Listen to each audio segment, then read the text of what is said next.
नमस्कार मित्रांनो, आपण रेल्वे ग्रुप डीचे जे सध्या पेपर चालू आहे त्यामध्ये आलेले प्रश्न, जितके प्रश्न मला मिळाले आहे ते आपण बघणार आहोत.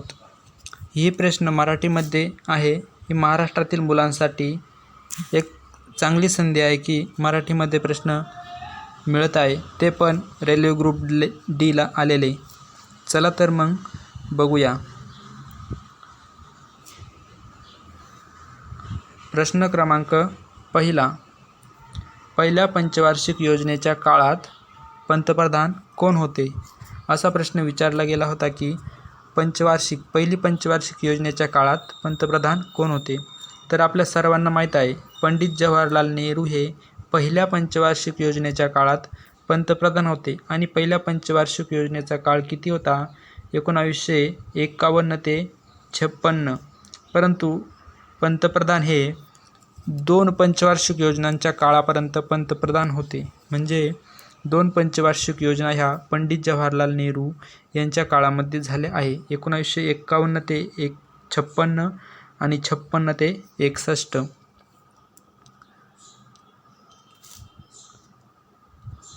आणि आपल्याला माहीत आहे की योजना आयोग हा बंद करण्यात आला आहे. केव्हा? 2015ला 2015ला बंद करण्यात आला. त्यानंतर 15 मार्च 2015ला नीती आयोगाची स्थापना करण्यात आली. कोणता? नीती आयोगाची स्थापना केव्हा करण्यात आली? 2015ला.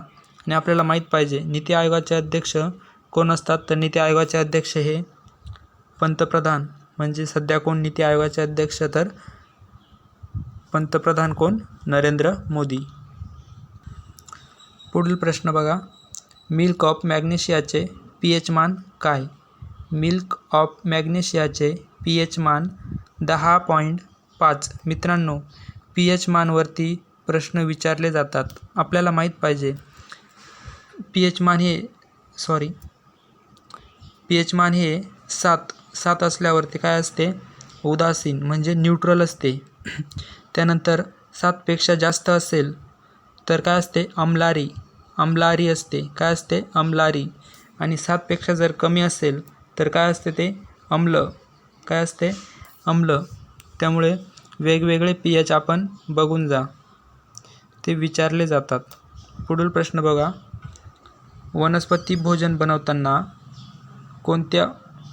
आपले भोजन बनवताना त्या प्रक्रियेला काय म्हणतात? म्हणजे वनस्पती आपले भोजन बनवता त्या प्रक्रियेला म्हणतात प्रकाश संश्लेषण. काय म्हणतात? प्रकाश संश्लेषण. आणि प्रकाश संश्लेषण या कशाद्वारे केल्या जातात? तर जी रंध्र असतात, कशाची? पानांची जी रंध्र असतात त्याद्वारे प्रकाश संश्लेषण प्रक्रिया घडत असते. वातावरणामधील कार्बन डायऑक्साईड ती पानं शोषून घेतात आणि ऑक्सिजन मुक्त करतात. ही प्रक्रिया देखील पानांच्या रंध्राद्वारेच घडत असते. त्यानंतर पुढील प्रश्न क्रमांक 4.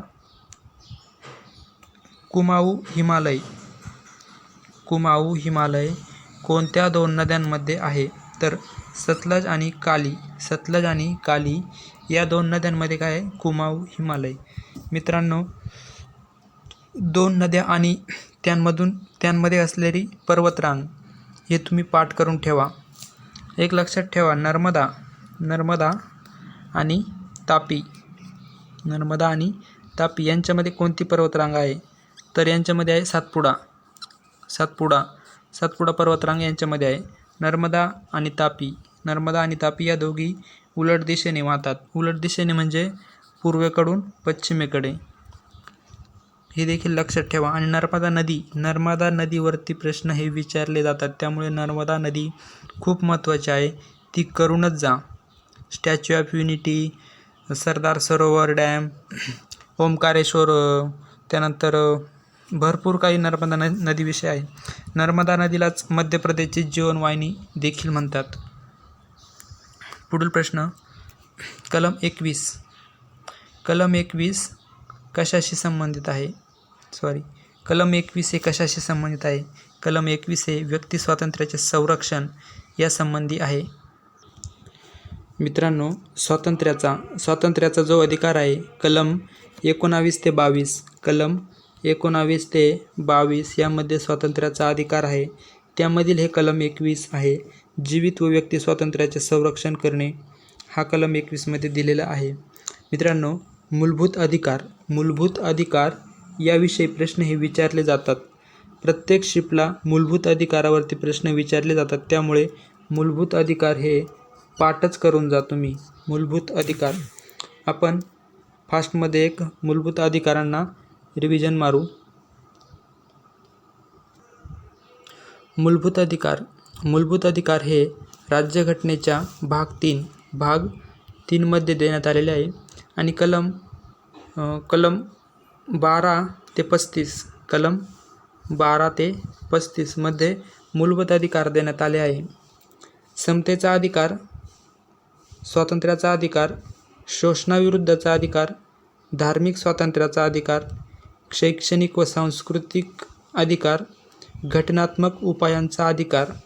मित्रांनो, समतेचा अधिकार कलम 14 ते 18 मध्ये, स्वातंत्र्याचा अधिकार 19 ते 22, शोषणाविरुद्धचा अधिकार 23 ते 24, धार्मिक स्वातंत्र्य 25 ते 28 आणि त्यानंतर शैक्षणिक व सांस्कृतिक स्वातंत्र्य 29-30. त्यानंतर घटनात्मक उपायांचा अधिकार मित्रांनो कलम 32 घटनात्मक उपायांचा अधिकार हे खूप महत्त्वाचे कलम आहे. त्यामुळे तुम्ही हे लक्षात ठेवा. बघा पुढील प्रश्न. IIT रुड़कीने कोणते सुपर कॉम्प्युटर निर्माण केले असा प्रश्न विचारला होता. तर IIT रुड़कीने परमगंगा हे सुपर कॉम्प्युटर निर्माण केले आहे. त्यानंतर अजून एक प्रश्न विचारला होता की मागील शिफ्टमध्ये IIT बेंगलोरने कोणता सुपर कॉम्प्युटर निर्माण केला. तर IIT बेंगलोरने परमप्रवाह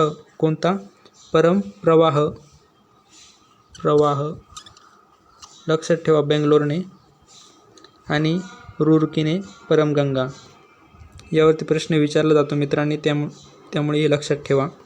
पुढील प्रश्न बघा. आणि कॉम्प्युटरविषयी माहिती आहे. भारतीय कॉम्प्युटरचे जनक कोण आहे. तर विजय भाटकर यांना काय म्हणतो. भारतीय कॉम्प्युटरचे जनक म्हणतो विजय भाटकर. आणि भारताने पहिल्यांदा कोणता कॉम्प्युटर निर्माण केला होता. तर परम 8000. कोणता.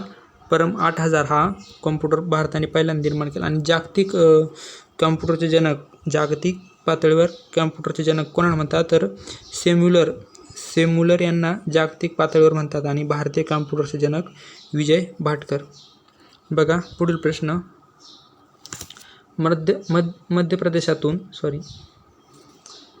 मध्य प्रदेशातून कोणत्या नदीचा उगम होतो. मध्य प्रदेशातून आता पर्याय काय दिलेला असेल त्याच्यावरती असेल ते. मध्य प्रदेशातून बैतवा, नर्मदा आणि सोन या तीनही नद्यांचा उगम कुठं होतो. मध्य प्रदेशातून होतो. हे लक्षात ठेवा. पुढील प्रश्न. प्रो कबड्डी लीग मित्रांनो हा प्रश्न ग्रुप डीला 2-3 वेळेस विचारून झाला आहे. प्रो कबड्डी लीग 2022 कुणी जिंकली. तर दिल्ली दबंग. कोण. दिल्ली दबंग. लक्षात ठेवा दिल्ली दबंग. पुढील प्रश्न बघा. भारतामध्ये 2021च्या सर्वेक्षणानुसार वनांची टक्केवारी किती. वनांची काय टक्केवारी. वन सर्वेक्षण दर 2 वर्षांनी होते. हे लक्षात ठेवा. जे वनगणना म्हणू एक त्याला. वनगणना ही किती वर्षांनी होते. तर 2 वर्षांनी वनगणना ही केली जाते. आणि 2021च्या सर्वेक्षणानुसार वनांची टक्केवारी आहे 21.17. आणि वन सर्वेक्षण मुख्यालय कुठे आहे. मुख्यालय तर ते आहे डेहराडून. कुठं. डेहराडून येथे वन सर्वेक्षणाचे मुख्यालय आहे. त्यानंतर पुढील प्रश्न बघा. पृथ्वीवरील सर्वाधिक धातू तत्व कोणते. मित्रांनो इथे थोडे कन्फ्यूज आहे. पृथ्वीवरील धातू तत्व कोणते. पृथ्वीवरील विचारलं तर ॲल्युमिनियम. आणि पृथ्वीच्या वातावरणातील सर्वाधिक तत्व ऑक्सिजन. पृथ्वीच्या वातावरणामध्ये ऑक्सिजन किती टक्के. ऑक्सिजन नाही नायट्रोजन. काय नायट्रोजन. पृथ्वीच्या वातावरणामध्ये सर्वाधिक नायट्रोजन, ऑक्सिजन 21%, आर्गॉन 0.9% आणि इतर वायू जे आहे 0.010% या प्रमाणात आहे. त्यानंतर पुढील प्रश्न, मार्शल गॅस हा कोणत्या वायूला म्हणतात? मार्शल गॅस कोणत्या वायूला म्हणतात? तर मिथेन. कोणत्या? मिथेन CH4, मिथेनचं रेणू CH4, मिथेनलाच मार्शल गॅस असे देखील म्हणतात आणि त्यालाच दलदलीचा गॅस असे देखील काय म्हणतात? दलदलीचा गॅस मिथेनलाच म्हणतात. मिथेन आपलं बायोगॅस आपण जो गॅस वापरतो त्यामध्ये मिथेनची टक्केवारी किती असते? तर ते असते 55 ते 60% काय असतं? मिथेन असतो. मिथेनवरती भरपूर प्रश्न विचारले जातात, त्यामुळे मिथेन हे बघून जातो मित्रांनो. त्यानंतर पुढील प्रश्न, हरिजन सेवक संघ. आपल्या सर्वांनाच माहीत असेल हरिजन सेवक संघ म्हटलं की काय? महात्मा गांधी. हरिजन सेवक संघाची स्थापना कोणी केली? तर महात्मा गांधी यांनी हरिजन सेवक संघाची स्थापना केली आहे. केव्हा केली होती हरिजन सेवक संघाची स्थापना महात्मा गांधींनी? 1932. कधी? 1932. 1932ला काय झालं होतं? पुणे करार कोणामध्ये झाला? गांधी आणि डॉक्टर बाबासाहेब आंबेडकर यांच्यामध्ये पुणे करार झाला. त्यानंतर त्यानंतर महात्मा गांधींनी हरिजन सेवक संघासाठी कार्य करण्यासाठी हरिजन सेवक संघाची स्थापना केली आणि हरिजन हा शब्द जो आहे त्यांनीच वापरला पहिल्यांदा. त्यानंतर पुढील प्रश्न विचारला होता, खालीलपैकी 2022 मेजर ध्यानचंद पुरस्कार कोणत्या व्यक्तीला देण्यात आला? मित्रांनो, पर्याय काय असेल ते माहीत नाही, परंतु 2021चे मेजर ध्यानचंद पुरस्कार हे 12 व्यक्तींना देण्यात आले आहे आणि ते अत्यंत महत्त्वाचे आहे. आणि हे जे व्यक्ती आहे ते सर्व ऑलिम्पिक प्लेयर आहे. यामधील 1-2 सोडले तर सर्व ऑलिम्पिक प्लेयर आहे, त्यामुळे ते लक्षात ठेवा. किती आहे? 12 व्यक्ती. किंवा असाही प्रश्न दिला जाऊ शकतो की खालीलपैकी कुणाला 2021चे मेजर ध्यानचंद पुरस्कार मिळालेला नाही? तर यापैकी एखादा व्यक्ती नसेल. बघा, रविकुमार दहिया आणि त्यांचे खेळ देखील तुम्ही लक्षात ठेवा. ज्या व्यक्तींना मेजर ध्यानचंद पुरस्कार मिळालेले त्यांचे खेळ हे लक्षातच ठेवा. पुढील, रविकुमार दहिया, लवलीना बोरगोहेन, त्यानंतर मिताली राज, सुनील छत्री, प्रमोद भगत, मनप्रीत सिंग,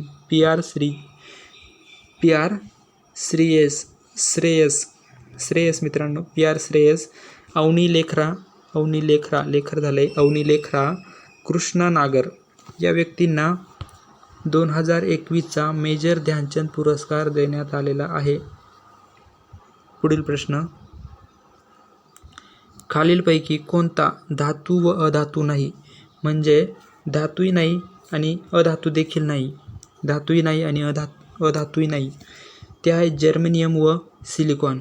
आता या जर्मेनियम व सिलिकॉन यापैकी जो पर्याय असेल तो बरोबर करायचा होता मित्रांनो. पुढील प्रश्न 15 नंबरचा, ग्रामीण रोजगार हमी योजना केव्हा सुरू झाली? ग्रामीण रोजगार हमी योजना ही 2006ला सुरू झाली. पुढील प्रश्न, डेक्कनच्या पठारावर कोणती नदी उगम पावते? आपल्या सर्वांना माहीत असेल की गोदावरी नदी कुठं उगम पावते? त्र्यंबकेश्वर, नाशिक, बरोबर. पण प्रश्न कसा विचारला? डेक्कनच्या पठारावर कोणती नदी उगम पावते? त्यांनी दिलेलं होतं सिंधू, वेगवेगळ्या नदी दिल्या होत्या, नर्मदा वगैरे अशा. तर त्या नसून ही गोदावरी ही कुठे उगम पावते? डेक्कनचे पठार म्हणजे मित्रांनो सह्याद्रीचा जो पूर्वेकडचा जो भाग आहे त्याला डेक्कनचे पठार असे म्हणतात. नर्मदा नदीविषयी भरपूर प्रश्न विचारले जातात, त्यामुळे नर्मदा नदी देखील तुम्ही करून जायचे आहे. त्यानंतर पुढील प्रश्न, प्रधानमंत्री विमा योजनेच्या लाभार्थ्यांचा मृत्यू झाल्यास किती लाखाची राशी मिळते? किंवा राशी म्हणते म्हणजे किती पैसे मिळतात? तर 2 लाख रुपये हे मिळतात. त्यानंतर पुढील प्रश्न, तमिळ भाषेला अभिजात भाषेचा दर्जा केव्हा देण्यात आला? खूप महत्त्वाचा प्रश्न आहे मित्रांनो. 2004ला म्हणजे सर्वात आधी तमिळ भाषेला अभिजात भाषेचा दर्जा देण्यात आला आहे. अभिजात भाषा होण्यासाठी त्या भाषेची माहिती जी आहे ती 2-2.5 हजार वर्षापूर्वीची असली पाहिजे आणि त्यामध्ये कोणत्याही प्रकारचे खाडाखोड किंवा कोणत्याही प्रकारचे म्हणजे आत्ताच्या भाषेचे अवशेष नसले पाहिजे. त्यानंतर भरपूर काही असे हे आहे की ज्यामुळे ती भाषा अभिजात भाषेचा दर्जा दिला जातो. आत्तापर्यंत फक्त 6 भाषांनाच अभिजात भाषेचा दर्जा दिलेला आहे. आणि मित्रांनो लक्षात ठेवा 2012-13 पासून मराठी या भाषेला देखील अभिजात भाषेचा दर्जा मिळावा यासाठी रंगनाथ पठारे यांच्या अध्यक्षतेखाली समिती स्थापन करण्यात आलेली आहे. तर पहिल्यांदा 2004ला तमिळ भाषेला अभिजात भाषेचा दर्जा मिळाला. त्यानंतर मित्रांनो संस्कृतला केव्हा मिळाला? 2005. संस्कृतला 2005. त्यानंतर तेलुगू भाषेला 2008, कन्नडला पण 2008, मल्याळम 2013 आणि ओडिया 2014. हा प्रश्न विचारला होता बघा. ओडिया भाषेला अभिजात भाषेचा दर्जा केव्हा दिला? तर 2014ला ओडिया भाषेला अभिजात भाषेचा दर्जा देण्यात आला आहे. पुढील प्रश्न बघा मित्रांनो. छोटा नागपूर पठारात कोणती नदी उगम पावते? छोटा नागपूर जो पठार आहे, छोटा नागपूर पठार कुठे आहे मित्रांनो? MP, मध्य प्रदेश. छोटा नागपूर पठार आपले नागपूर नाही, MP मध्ये छोटा नागपूर पठारात कोणती नदी उगम पावते? तर दामोदर नदी कुठे उगम पावते? छोटा नागपूर पठार. त्यानंतर पुढील प्रश्न. आत्माराम पांडुरंग तरखडकर यांनी कोणत्या संस्थेची स्थापना केली? तर आपल्याला माहिती आहे प्रार्थना समाजाची स्थापना कोणी केली? आत्माराम पांडुरंग तरखडकर. त्यानंतर मित्रांनो ब्राह्मो समाज. कोणता? ब्राह्मो समाज. कोण? राजा राममोहन राय.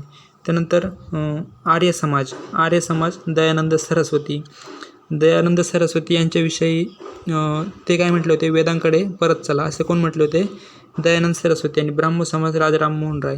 आपल्याला माहिती आहे राजा राममोहन राय यांनी लॉर्ड बेंटिंग या व्हाईसरॉयच्या काळामध्ये त्यांच्या सहाय्याने सतीप्रथेवर बंदी घालण्याचा त्यांनीच प्रयत्न केला आणि त्यांच्या प्रयत्नातूनच 1828-19 या काळामध्ये सतीप्रथा बंद करण्यात आली होती. कोणाच्या प्रयत्नाने? स्वामी दयानंद सरस्वती यांच्या प्रयत्नाने. आणि तेव्हाचे व्हाईसरॉय होते लॉर्ड विल्यम बेंटिंग. त्यानंतर अजून भरपूर काही सांगतील राजा राममोहन रायविषयी, तुम्ही माहिती काढून घ्या. त्यानंतर पुढील प्रश्न. मुरू महोत्सव. कोणता? मुरू महोत्सव कोणत्या राज्यात साजरा केला जातो? मुरू महोत्सव हा राजस्थानमध्ये साजरा केला जातो. त्यानंतर पुढील प्रश्न. राजस्थान. कोणता? मुरू महोत्सवावरती प्रश्न हे विचारले जातात मित्रांनो.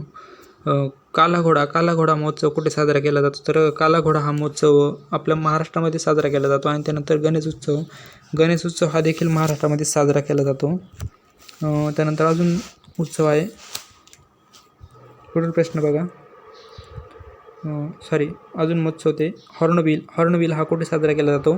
तो नागालँड. कुठे? नागालँडमध्ये हॉर्नबिल. त्यानंतर हेमिस हा लडाखमध्ये साजरा केला जातो आणि बघितले आपण ते. त्यानंतर पुढील प्रश्न. कायद्याचे सर्वोच्च अधिकारी कोण असतात? असा प्रश्न विचारला होता. तर कायद्याचे सर्वोच्च अधिकारी जे असतात ते महान्यायवादी असतात. कोण असतात? महान्यायवादी. हे काय असतात? कायद्याचे सर्वोच्च अधिकारी असतात. आणि सध्या महान्यायवादी कोण आहे? के के वेणुगोपाल हे काय सर्व महान्यायवादी आहेत. पुढील प्रश्न बघा.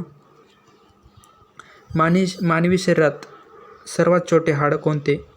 मानवी शरीरातील सर्वात छोटे हाड हे कानाचे असते. कशाचे? कानाचे. आणि त्या कानाच्या हाडाला काय म्हणतात? ट्यूपिक्स. कानाच्या हाडाला ट्यूपिक्स म्हणतात. आणि जर विचारलं मानवी शरीरातील सर्वात मोठे हाड कोणते? फिमर. कोणते? मांडीचे हाड. त्याला काय म्हणतात? फिमर म्हणतात.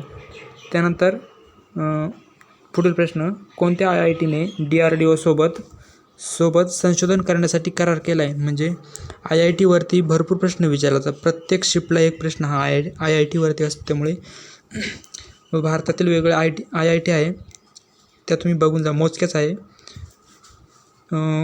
DRDO सोबत जो करार केला आहे तो दिल्ली IIT. कोणत्या मित्रांनो? दिल्ली IITने करार केला आहे. पुढील प्रश्न बघा. Plaster of Paris plaster of पॅरिसचा उपयोग कशासाठी केला जातो? तर मूर्ती बनवणे. मूर्ती बनवणे. त्यानंतर डॉक्टर जेव्हा हाड जोडतात तेव्हा प्लास्टर करतात, तेव्हासुद्धा काय वापरतात? POP वापरतात. POP आपण जे म्हणतो POP, घरासाठी POP, तेच प्लास्टर ऑफ पॅरिस. त्यानंतर गृहउद्योग म्हणजे घरासाठी. या प्रकारे POPचा अनेक ठिकाणी वापर केला जातो, ते तुम्ही लक्षात ठेवा. त्यानंतर पुढील प्रश्न. गरिबी हटाव हा नारा कोणत्या पंचवार्षिक योजनेत देण्यात आला? तर 5व्या पंचवार्षिक योजनेमध्ये गरिबी हटावचा नारा देण्यात आला. पुढील प्रश्न. अंतर्वक्र आरशात प्रतिमा कशी दिसते? मित्रांनो, आरशाविषयी प्रश्न विचारले जातात, तेही तुम्ही लक्षात ठेवा.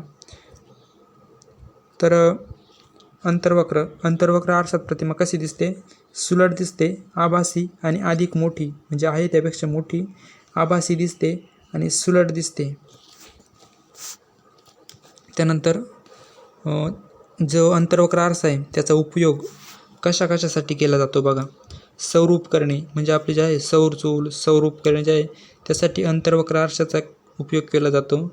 किरणे एकत्रित होतात म्हणून अंतर्वक्र आरशाचा उपयोग सौर उपकरणांमध्ये करतात. त्यानंतर केश कर्तनालय, कटणीचे दुकान, दाढीचे दुकान या ठिकाणी अंतर्वक्र आरसा वापरतात.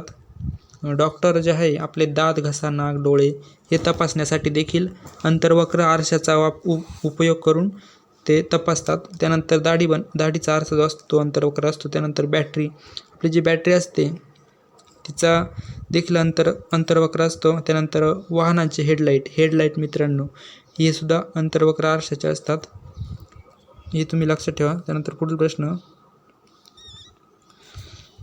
2022 मध्ये झालेल्या 86व्या घटनादुरुस्ती कशाशी संबंधित आहे? 2022 मध्ये 86वी घटनादुरुस्ती झाली ती कशाशी संबंधित आहे? तर आपल्याला माहीत असेल 6 ते 14 वयोगटातील मुलांना शिक्षण देणे हे काय? पालकांचे आद्य कर्तव्य. पालकांचे कर्तव्य काय? 6 ते 14 वयोगटातील मुलांना शिक्षण देणे हे पालकांचे आद्य कर्तव्य. यासंबंधी 86वी घटनादुरुस्ती आहे. 86वी घटनादुरुस्ती कधी झाली? 2002 मध्ये झाली. आता आपण थोडंसं घटनादुरुस्त्या बघू, ज्या की काही वर्षापूर्वी, म्हणजे 4-5 वर्षापूर्वी किंवा त्यापेक्षा जास्त झालेल्या आहेत. घटनादुरुस्ती